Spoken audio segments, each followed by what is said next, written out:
My parents left me nothing at the will reading while my brother got $15 million, but a hidden envelope from Grandma changed everything.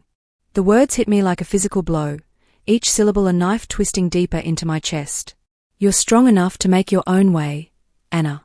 Your brother needs this more than you do. I sat frozen in that leather chair, the expensive kind that probably cost more than my monthly rent, watching my entire world collapse around me. The conference room at Walsh & Associates felt too cold, too sterile for the destruction happening inside it.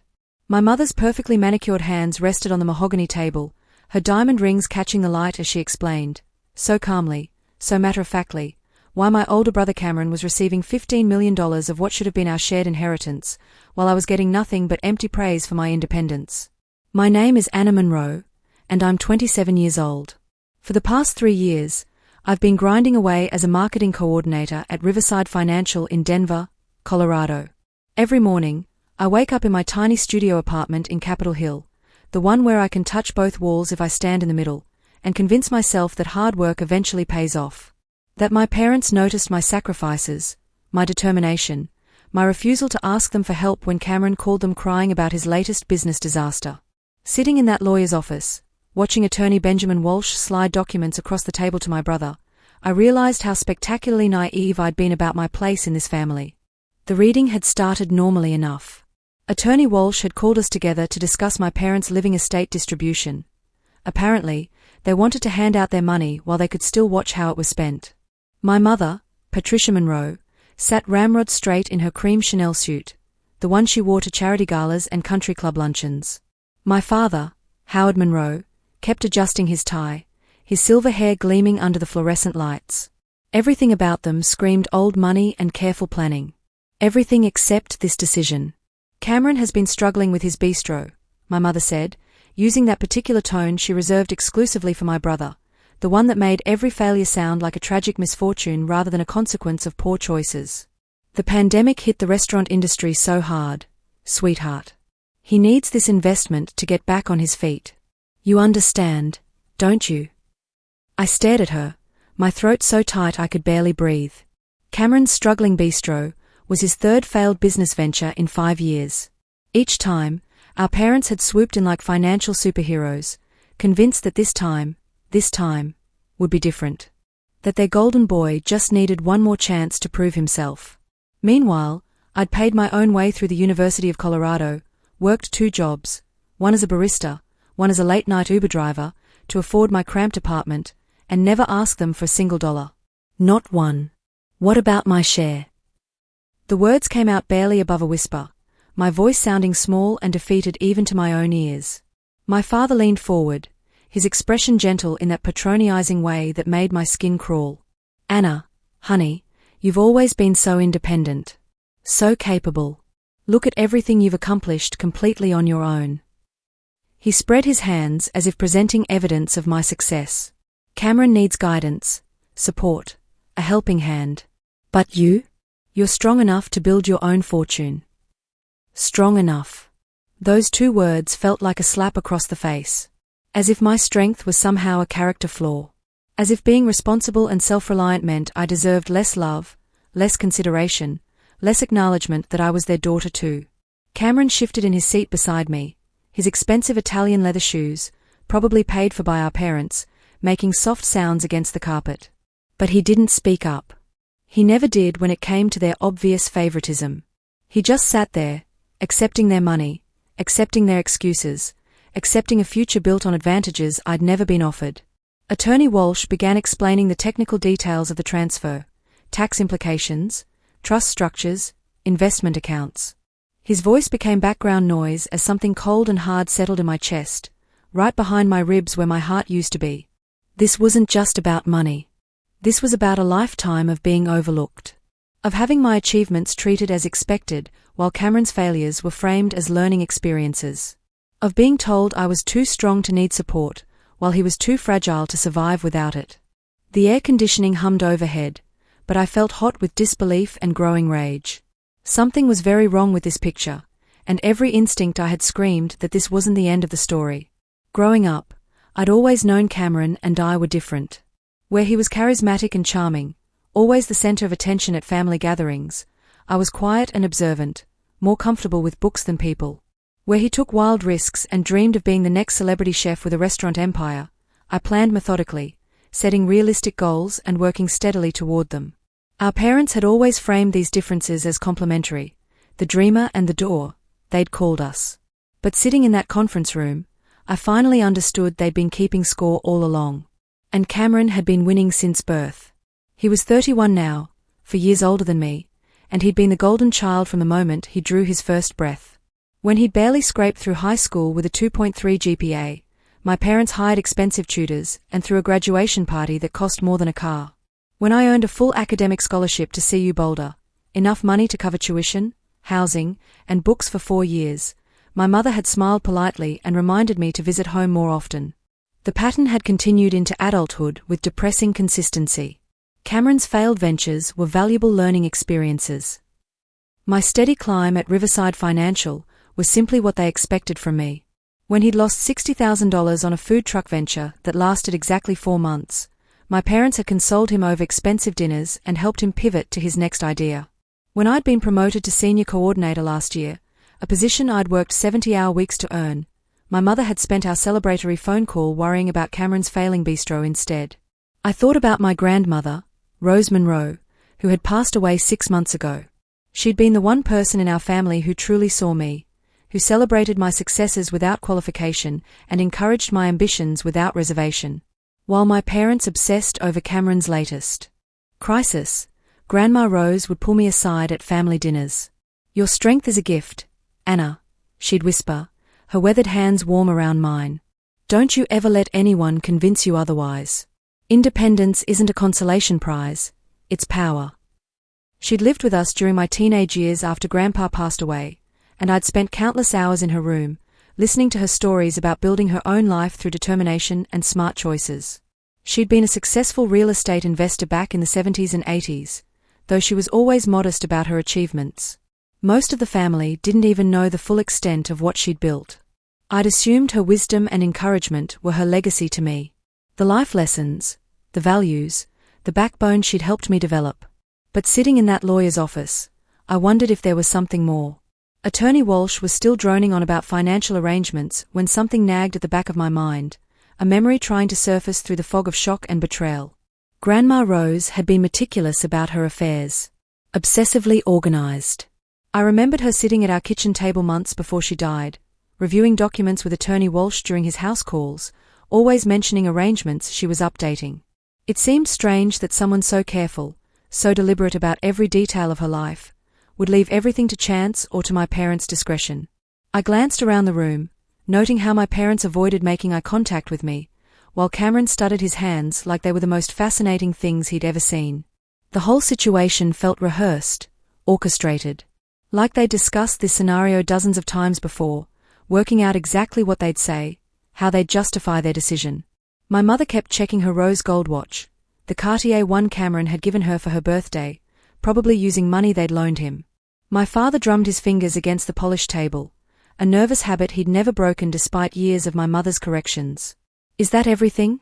my mother asked, her voice bright with obviously forced cheer. "Howard and I have dinner reservations at the Capitol Grill at 7. Attorney Walsh looked up from his documents, and something in his expression made my pulse quicken. His grey eyebrows drew together, and he reached for a different folder on his desk, one that hadn't been part of the original stack. "Actually," he said slowly, his voice taking on a different quality, "there is one more matter. I've been going through Rose's files more thoroughly, and there are some additional documents that require attention." The atmosphere in the room shifted instantly. My parents exchanged a look, quick, furtive, loaded with meaning. Cameron stopped fidgeting and looked up sharply.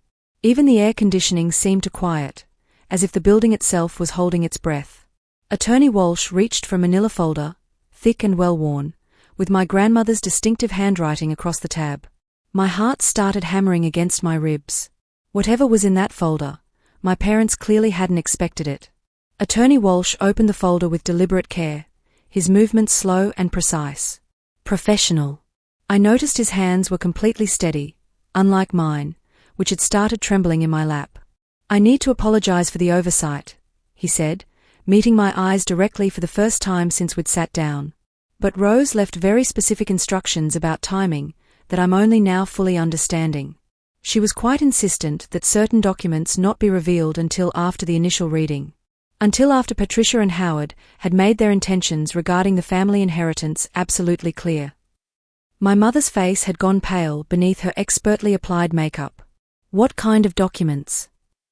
It appears Rose created a separate trust fund years ago, Attorney Walsh continued, pulling out a thick manila envelope from the folder. One that she managed independently from the family estate. She was very particular about keeping these arrangements private. The envelope was substantial, almost an inch thick, and across the front in my grandmother's elegant script was my name, Anna Catherine Monroe.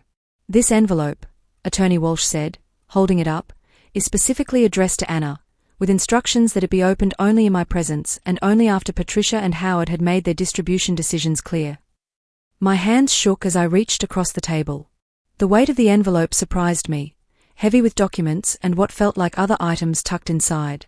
My grandmother's handwriting looked urgent somehow, each letter pressed firmly into the paper. Rose was very specific about these instructions, Attorney Walsh continued, his voice gentle but firm. She wanted Anna to understand the full scope of her legacy only after witnessing how the family inheritance was being handled. Cameron leaned forward in his chair, his face flushed. What does that mean? What kind of trust? My father cleared his throat, and I caught the flash of something in his eyes. Fear, maybe, or guilt. Mother never mentioned any separate arrangements to us. Are you absolutely certain this is legitimate? The skepticism in his voice stung, but not as much as the worry I could see creeping across both my parents' faces. They knew something, I realized with startling clarity. Maybe not the specific details, but they suspected Grandma Rose had made provisions they weren't aware of. Provisions that would complicate their carefully constructed narrative. With trembling fingers, I broke the old-fashioned wax seal on the envelope. My grandmother had always loved vintage touches like that. Inside, I found multiple documents, bank statements, property deeds, investment portfolios, and a letter, several pages long, in my grandmother's distinctive handwriting. As I unfolded the letter, several items fell onto the conference table with soft sounds that seemed too loud in the silent room. Old photographs of my grandmother and me at my college graduation. A delicate gold necklace I remembered her wearing every day. What appeared to be real estate deeds. A USB drive. The letter began with my grandmother's characteristic directness, and I felt tears prick my eyes as I read her words aloud, my voice shaking but growing stronger with each sentence. My dearest Anna, if you're reading this, then I suspect your parents have shown their true colors regarding the family inheritance. I've watched for years as they favored Cameron while taking your strength and independence for granted, treating your capabilities as a reason to neglect you rather than celebrate you. This ends now. I had to stop, swallowing hard against the lump in my throat. My mother made a soft sound of protest, but my father silenced her with a hand on her arm.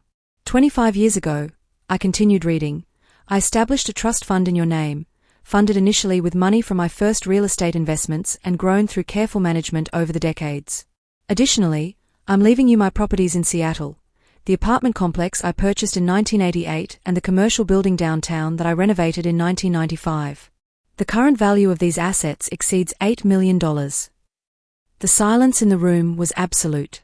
I looked up to see my parents staring at me with expressions of pure shock, their carefully constructed composure completely shattered. Cameron's mouth had fallen open, his face cycling through confusion, anger, and what might have been panic. But I wasn't finished reading. The letter was 3 pages long, and I could tell from the weight of the remaining documents that my grandmother's surprises were just beginning. Furthermore, I read, my voice steadier now, stronger, I have documented every conversation I overheard regarding your parents' intentions for the family money. Patricia and Howard have been planning to exclude you from meaningful inheritance for over 2 years. I continued reading, each word landing like a hammer blow in the silent conference room. They discussed this extensively during family dinners, when they thought I was napping in my chair by the fireplace. They actually believed a 78-year-old woman wouldn't notice or care that they were planning to give everything to Cameron, while telling you that your independence meant you needed less support. The weight of betrayal settled on my shoulders, but it wasn't crushing anymore. It was clarifying. My parents hadn't made this decision impulsively today. They'd been planning it, discussing it, justifying it to themselves for years while I worked myself to exhaustion, never asking for help, never realizing that my self-sufficiency was being used as a weapon against me. Rose also left extremely detailed financial records, Attorney Walsh interjected, spreading additional documents across the polished table. She tracked every instance of financial assistance Patricia and Howard provided to Cameron over the past decade. The total exceeds $400,000 in gifts, loans that were never repaid, and investments in his various business ventures.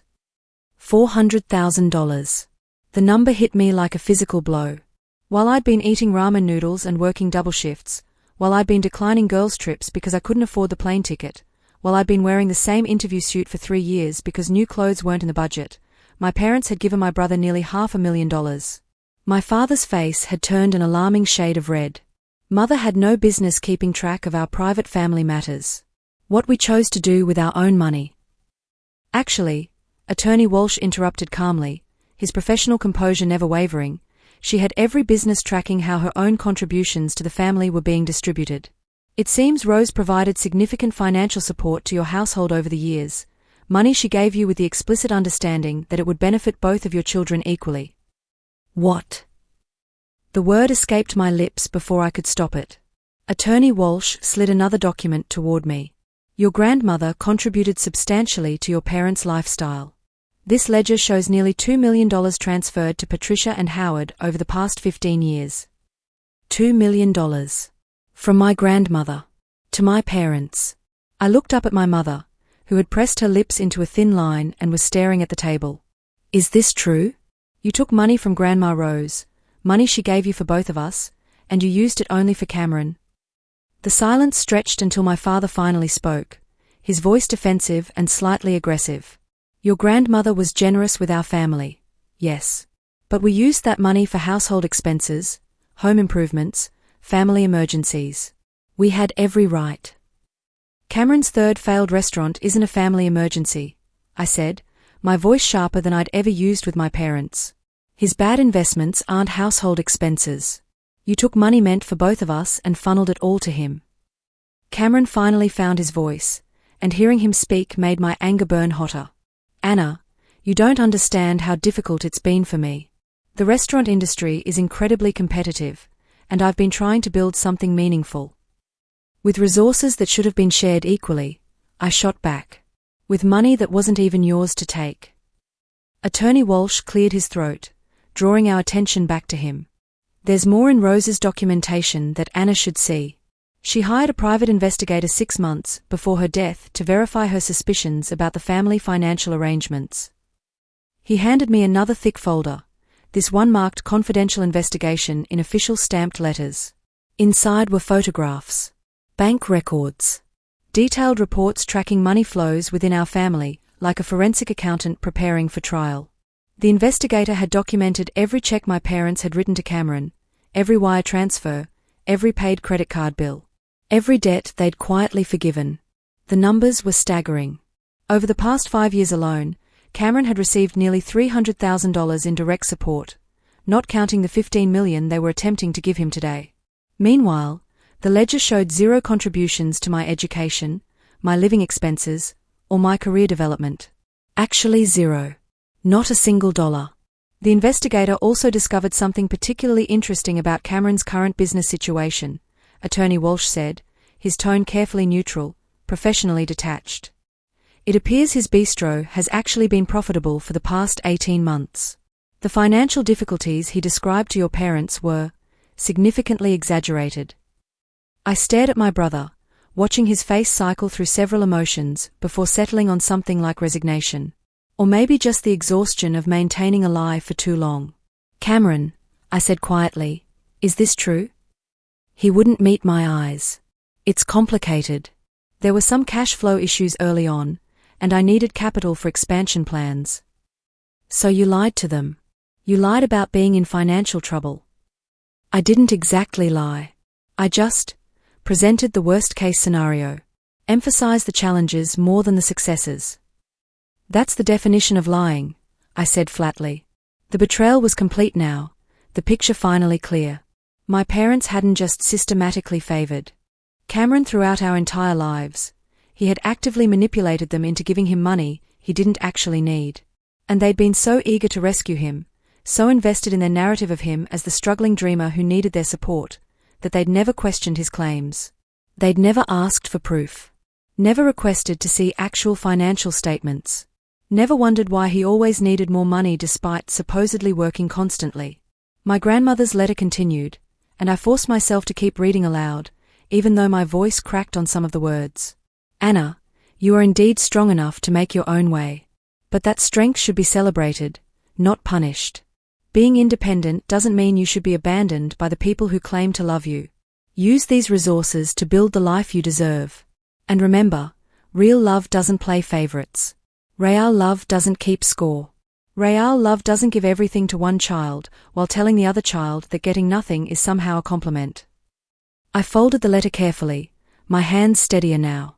The anger was still there, burning hot in my chest, but it was crystallizing into something harder and more focused. Something purposeful. My grandmother hadn't just given me money. She'd given me proof. Evidence.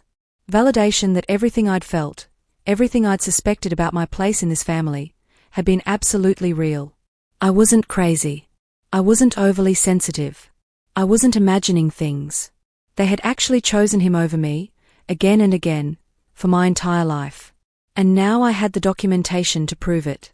Attorney Walsh handed me additional documents from the envelope, including sets of keys attached to leather tags and property deeds printed on heavy cream-colored paper that felt expensive between my fingers.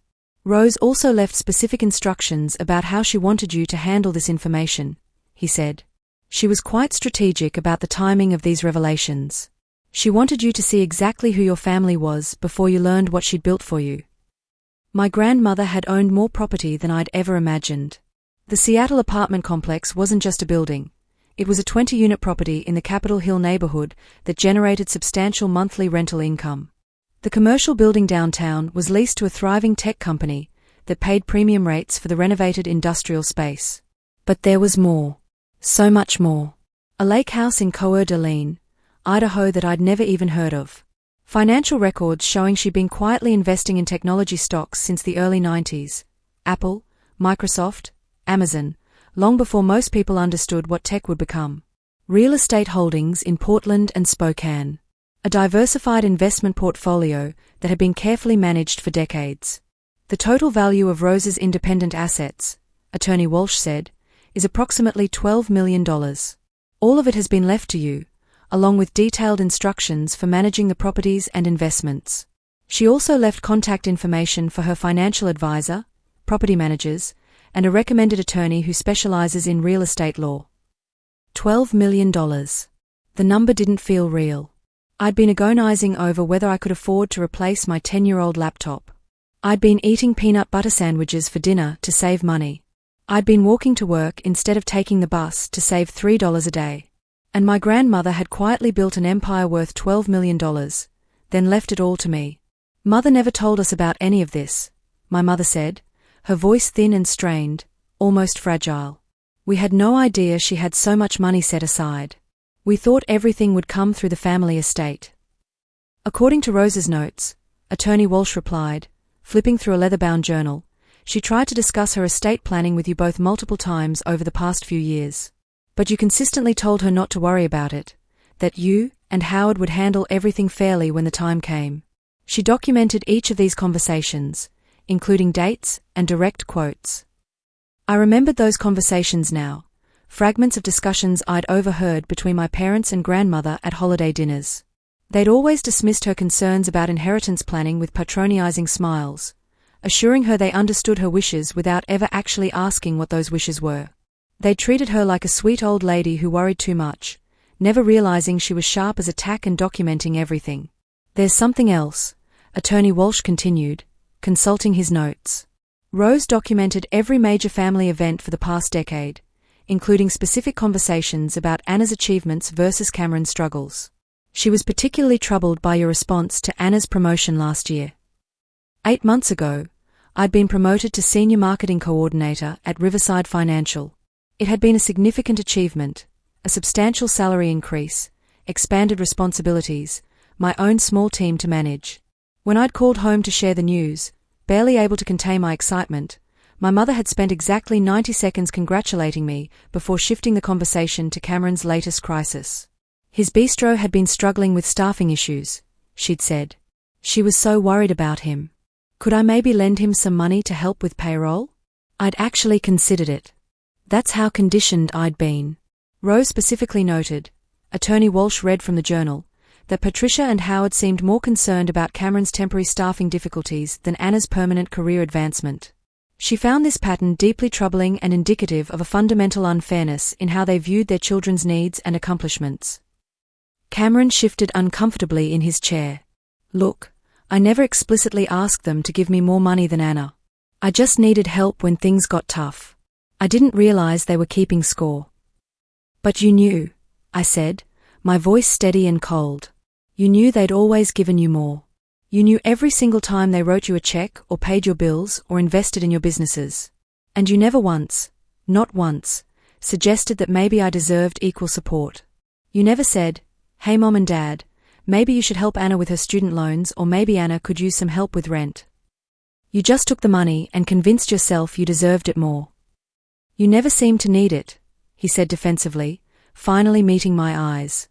You were always so together, so successful on your own. I figured you had everything under control. That's exactly the problem, I said, standing up from my chair. The leather creaked beneath me as I rose, and suddenly I was looking down at all of them. Success shouldn't be punished. Being responsible shouldn't mean being ignored. The fact that I could handle things on my own doesn't mean I should have had to. It doesn't mean I wouldn't have appreciated support. It doesn't mean I didn't deserve the same love and investment you poured into Cameron.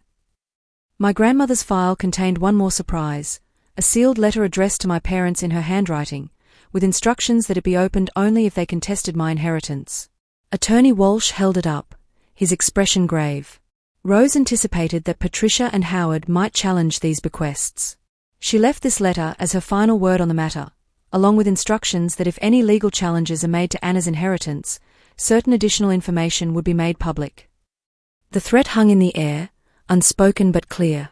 My grandmother had protected her legacy to me with the same thoroughness she'd brought to everything else in her life. She'd anticipated every possible objection and prepared accordingly. I looked around the room at my family, seeing them clearly for perhaps the first time in my life. They weren't evil people. They weren't monsters. But they'd allowed their assumptions and prejudices to create a fundamental unfairness that had shaped my entire existence. They'd convinced themselves that loving Cameron more was somehow justified because I needed love less. But I was done accepting their version of fairness. The silence stretched until my father finally spoke, his voice heavy with something that might have been resignation or might have been defeat. What do you want from us, Anna? The question hung in the air between us, loaded with 27 years of unspoken family dynamics. What did I want from them? An apology seemed insufficient. Acknowledgement of their favoritism felt too little, too late. The money my grandmother had left me changed everything, shifted the entire power dynamic of our family, but it didn't erase the years of feeling like a second-class member of my own family. It didn't undo the damage of always being the strong one, the capable one, the one who didn't need love because she could survive without it. I want honesty, I said finally, my voice clear and steady in the quiet conference room. I want you to admit that you've treated Cameron and me differently our entire lives. And I want you to acknowledge that being independent doesn't mean I deserved less love, less support, less consideration. I want you to say it out loud. My mother's eyes filled with tears, but I couldn't tell if they were tears of genuine remorse or simply embarrassment at being caught. At having her favoritism documented in black and white, undeniable and permanent. We never meant to make you feel unloved, Anna, she said, her voice breaking. We were proud of your strength and independence. We just thought. Being proud of my strength while punishing me for it are two very different things, I interrupted. You gave Cameron every advantage, every safety net, every second chance. You gave me expectations and the assumption that I'd meet them without any help. You celebrated his potential while taking my actual achievements for granted. My father shifted in his seat. We honestly believed we were doing the right thing. Cameron needed more support, and you seemed to be thriving without our help. Did you ever ask if I was thriving? The question came out sharper than I intended. Did you ever wonder if maybe I was struggling too, but I just didn't complain about it? Did it ever occur to you that maybe I wanted to be rescued sometimes, that maybe I wanted someone to swoop in and solve my problems instead of always having to figure everything out alone? The silence that followed was answer enough. Cameron finally looked directly at me, really looked at me, maybe for the first time in years. I'm sorry, Anna. I know this isn't fair, and I should have said something years ago. I should have stood up for you. Why didn't you? I asked simply. He was quiet for a long moment, staring at his expensive shoes, the ones that probably cost $800, paid for with money that should have been split between us. When he finally answered, his voice was barely above a whisper. Because I was scared. I knew I wasn't as capable as you, and I was terrified of failing without their support. It was easier to let them keep helping me than to admit I should be standing on my own 2 feet. It was easier to let them believe I needed more than you did. The honesty in his admission caught me off guard. I'd spent so many years resenting his advantages, envying his safety net, that I'd never considered the pressure he might have felt to live up to our parents' investments in him. The weight of being the one who always needed saving. But that didn't excuse any of it. His fear didn't justify their favoritism. His struggles didn't make my abandonment acceptable. Attorney Walsh gathered the documents spread across the table.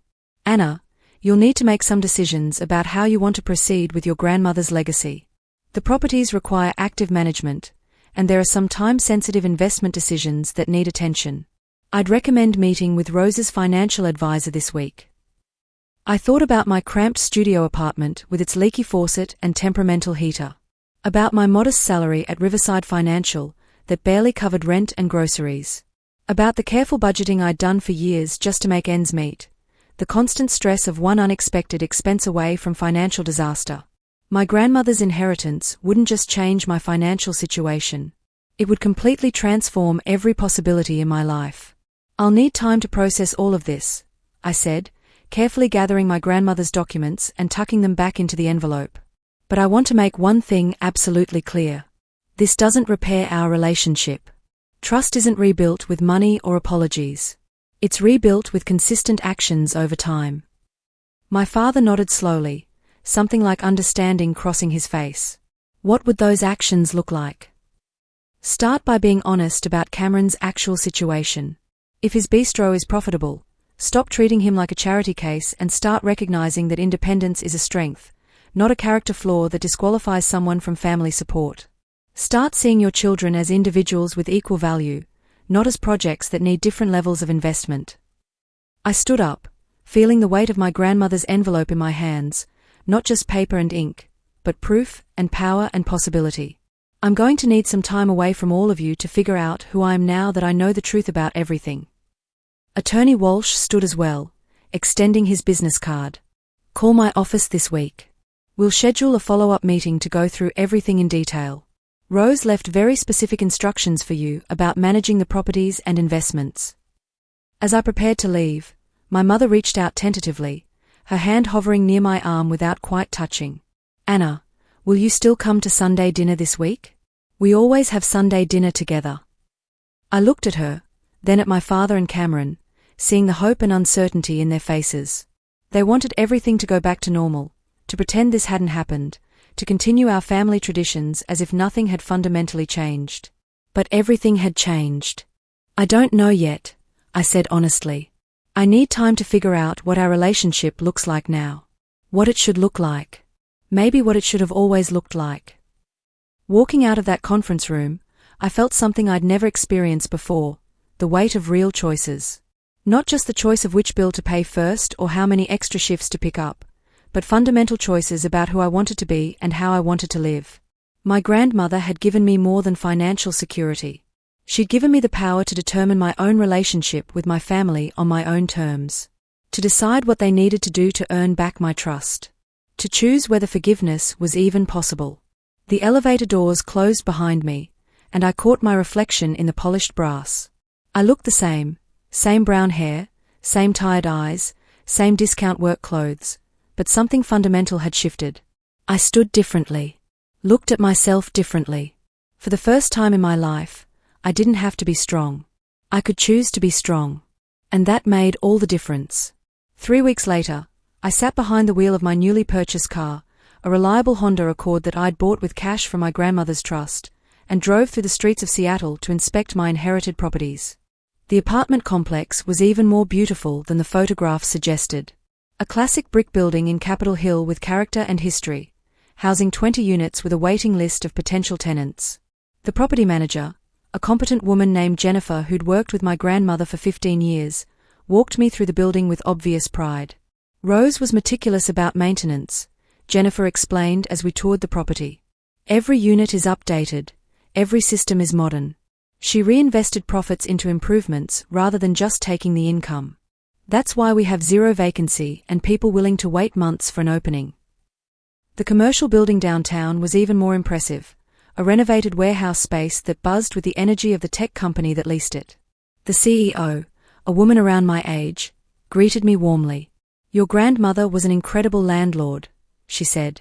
"Fair, responsive, and she actually understood what we were trying to build here. When we needed to expand last year, she worked with us on the lease terms instead of just jacking up the rent. We are hoping you'll continue that partnership." But it wasn't the properties themselves that gave me the most satisfaction. It was the phone call I'd received that morning from Cameron. "Anna, I need to talk to you," he'd said, his voice strained with something that sounded like panic. "Mom and Dad asking questions about the bistro's finances. Real questions. They want to see actual books, not just my summaries. They've hired an accountant."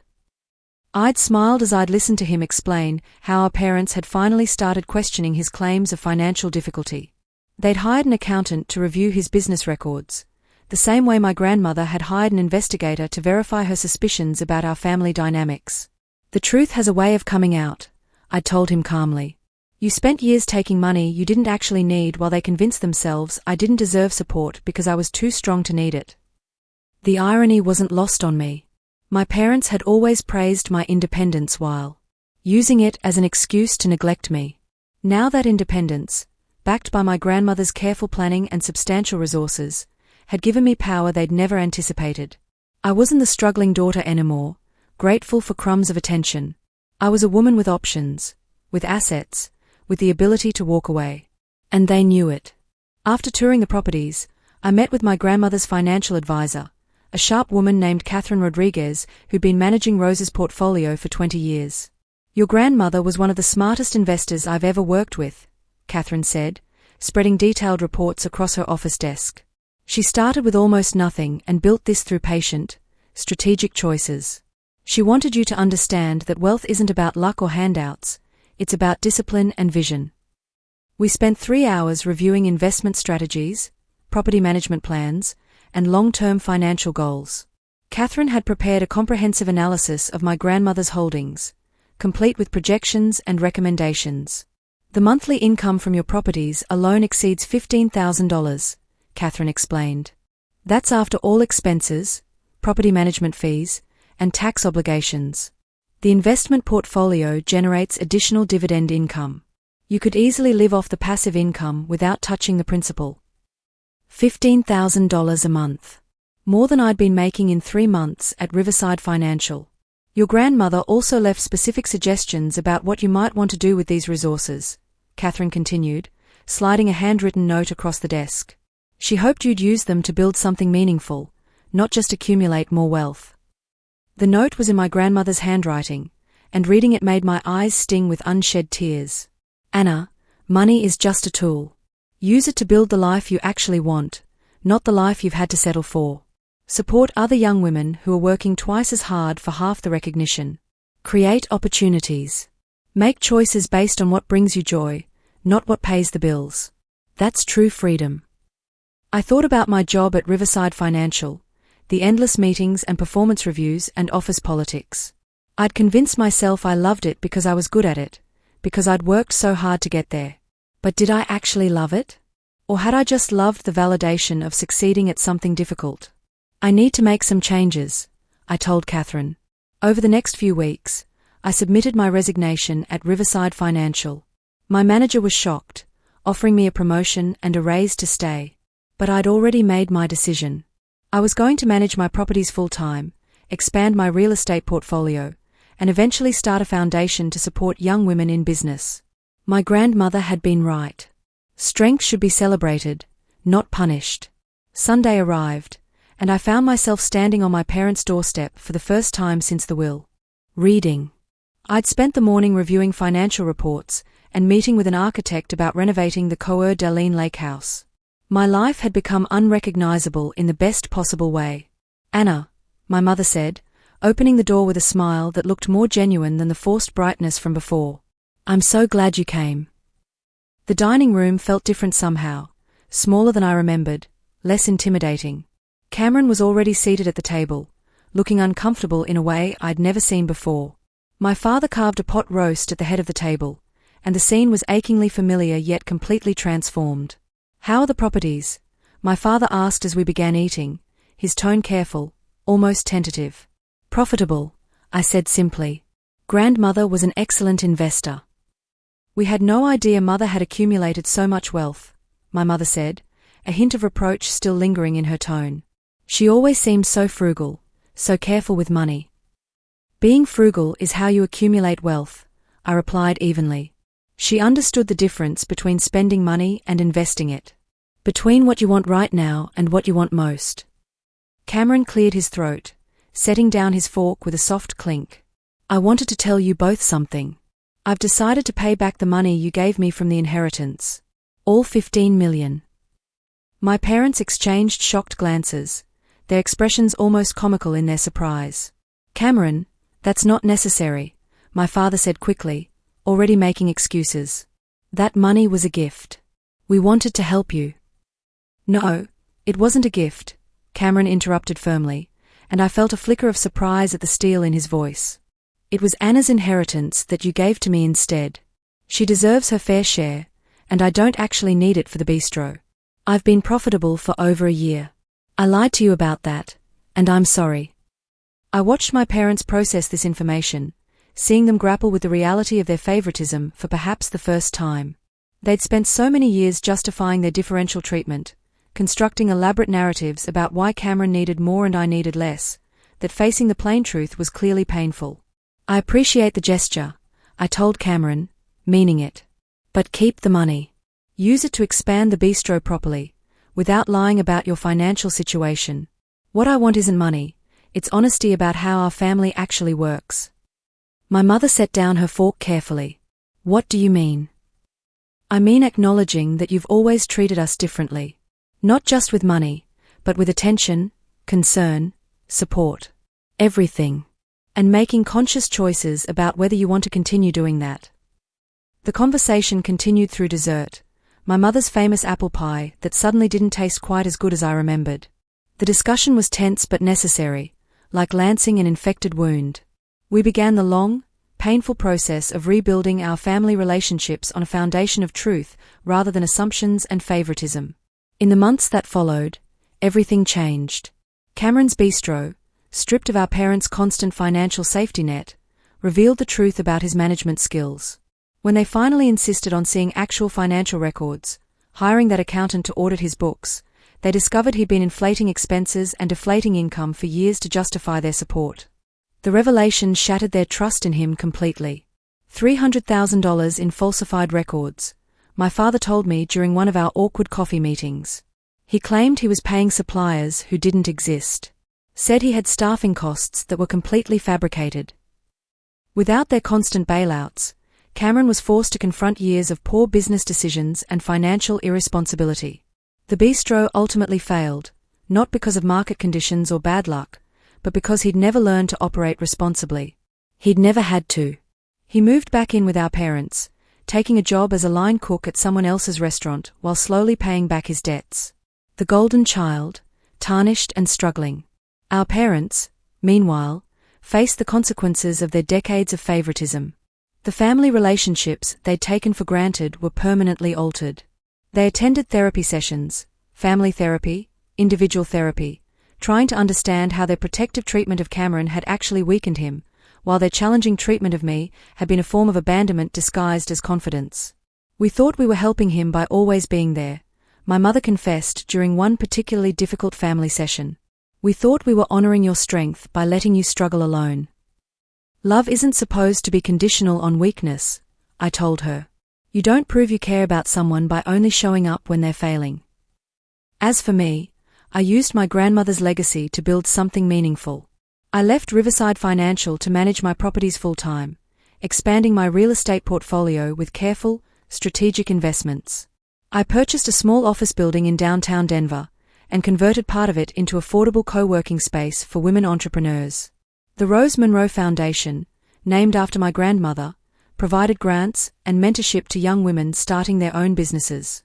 Women who reminded me of myself at 22, strong, capable, working 3 times as hard as everyone else while being told they should be grateful for the opportunity to struggle. I moved out of my cramped studio apartment into a beautiful loft in the Capitol Hill building I owned. Every morning, I woke up in a space filled with light, surrounded by my grandmother's artwork and the photographs she'd left me. Photos of her as a young woman, building her first business. Photos of me at every major milestone she'd witnessed. Sometimes I'd find notes she'd hidden in her old files, little messages of encouragement tucked between property deeds and investment statements. Remember, Anna, being strong doesn't mean doing everything alone. Real success is having the freedom to choose what matters to you. Don't let anyone convince you that independence and love are mutually exclusive. My relationship with my family slowly, painfully evolved. My parents made efforts, real efforts, to acknowledge their past mistakes and treat me with the consideration I'd always deserved. But trust, once broken so thoroughly, takes years to rebuild. Cameron and I developed something unexpected, an honest relationship. Without the competition for parental resources, without the resentment and envy that had poisoned our childhood, we could finally just be siblings. He was still struggling, still figuring out who he was without the constant safety net, but he was trying. Really trying. You were right about everything, he told me one afternoon as we walked through Pike Place Market in Seattle. I'd invited him to see the properties, to understand what Grandma Rose had built. I was weak because they never let me be strong. You were strong because you had no other choice. Neither of those things was fair. No, I agreed. Neither was fair. Do you think you'll ever forgive them? Forgive me? I thought about it, watching the vendors arrange fresh flowers and tourists snap photos of flying fish. I think forgiveness isn't a destination, it's a process. They're doing the work now. So are you. That matters. Looking back on those pivotal weeks in Attorney Walsh's conference room, I realized that the greatest revenge wasn't financial success or watching my family's dynamics implode. It wasn't the satisfaction of being proven right about everything I'd suspected. The greatest revenge was living authentically. Making choices based on what I wanted, not what I could afford or what others expected. Refusing to accept less than I deserved, even from people who claimed to love me. My grandmother had given me more than properties and investments and $12 million. She'd given me permission to value myself the way I deserved to be valued. To recognize that my strength was a gift, not a burden. That independence didn't mean isolation. On the anniversary of her death, I stood in front of her grave with fresh roses, her favorite flower, the one she'd been named after. The headstone was elegant and simple, just like she'd been. Rose Eleanor Monroe, 1945 to 2024. Strength is not the absence of need, but the courage to ask for what you deserve. Thank you, Grandma, I whispered, touching the cool marble. Thank you for seeing me. Thank you for documenting everything. Thank you for refusing to let them erase me from my own inheritance. The wind rustled through the cemetery trees, and I could almost hear her voice. You're strong enough to make your own way, Anna. But you never should have had to do it alone. She was right that I was strong enough. But strength, I'd finally learned, wasn't about doing everything alone. It was about knowing my worth and refusing to settle for less, from anyone, ever again. And that, more than any amount of money, was the real inheritance she'd left me.